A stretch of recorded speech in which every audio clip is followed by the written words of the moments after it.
মেঘনা চলে যাওয়ার পর মনটা একটু দমে গেল। ভাবলাম, আজকের রাতটা কি তবে একাই কাটবে? কদম ফুলের সুবাসটা সারা ঘরে ছড়িয়ে পড়েছে, কিন্তু যার জন্য আনা সে তো নেই। রাত তখন 11টা। আমি বিছানায় শুয়ে মেঘনার কথা ভাবছি, এমন সময় হঠাৎ অনুভব করলাম কেউ আমার কানের কাছে এসে খুব ফিসফিস করে ফু দিচ্ছে।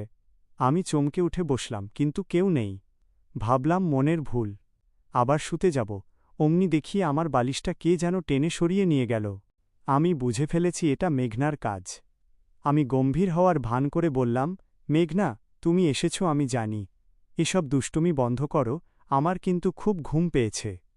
হঠাৎ ঘরের এক কোণ থেকে খিলখিল করে হাসির শব্দ ভেসে এল। মেঘনা দৃশ্যমান হল, তার হাতে সেই কদম ফুলগুলো। সে আমার দিকে তাকিয়ে চোখ টিপ মেরে বলল, বারে, কাল রাতে তো আমার কোলে মাথা দিয়ে বেশ আয়েশ করে ঘুমালে, আর আজ আমাকে না বলেই ঘুমানোর প্রস্তুতি নিচ্ছ? আমি একটু অপ্রস্তুত হয়ে বললাম, তুমিই তো বললে তোমার বাবা ডাকছেন, চলে গেলে। আমি ভাবলাম আজ আর আসবে না। মেঘনা বিছানার এক কোণে এসে বসল। তার মুখে দুষ্টুমির হাসি। সে বলল, বাবা ডেকেছিলেন ঠিকই, কিন্তু তোমার ওই বোকা বোকা চেহারাটা দেখার জন্য আবার চলে এলাম। আচ্ছা ইমরান, একটা কথা বলো তো, দুপুরে গামছা পরে যখন আমার সামনে এলে, তখন তোমার মনের অবস্থা কেমন ছিল? আমি লজ্জায় বালিশে মুখ গুঁজলাম। বললাম, মেঘনা, প্লিজ, ওই কথা আর তুলো না।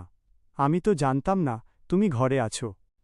মেঘনা আমার চুলে হাত দিয়ে আলতো করে টেনে বলল, জানতে না বলেই তো বেশি মজা হয়েছে। তোমার মুখটা তখন টমেটোর মতো লাল হয়ে গিয়েছিল। আমি এবার একটু শয়তানি করে মেঘনার হাতটা ধরে ফেললাম। ও চমকে গিয়ে বলল, ওরে বাবা, মানুষের এত সাহস! পরীর হাত ধরে ফেলেছ? আমি হেসে বললাম, কেন? তুমিই তো বললে আমরা বন্ধু। আর বন্ধু তো বন্ধুর হাত ধরতেই পারে।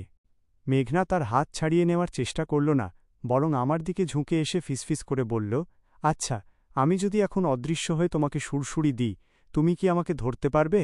বলার সাথে সাথেই সে উধাও। আর শুরু হলো আমার কোমরে আর গলায় সুরসুরি দেওয়া। আমি বিছানায় গড়াগড়ি খাচ্ছি আর হাসছি।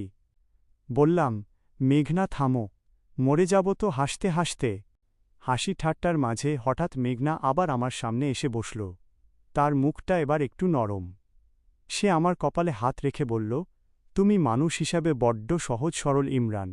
এই সারল্যটুকুই আমাকে তোমার কাছে টেনে আনে। রাতের নির্জনতায় আমরা দুজন অনেকক্ষণ গল্প করলাম। মেঘনার ছোট ছোট দুষ্টুমি আর মিষ্টি কথায় ঘরটা এক মায়াবী আনন্দপুরে পরিণত হল। কিন্তু এই আনন্দের আড়ালে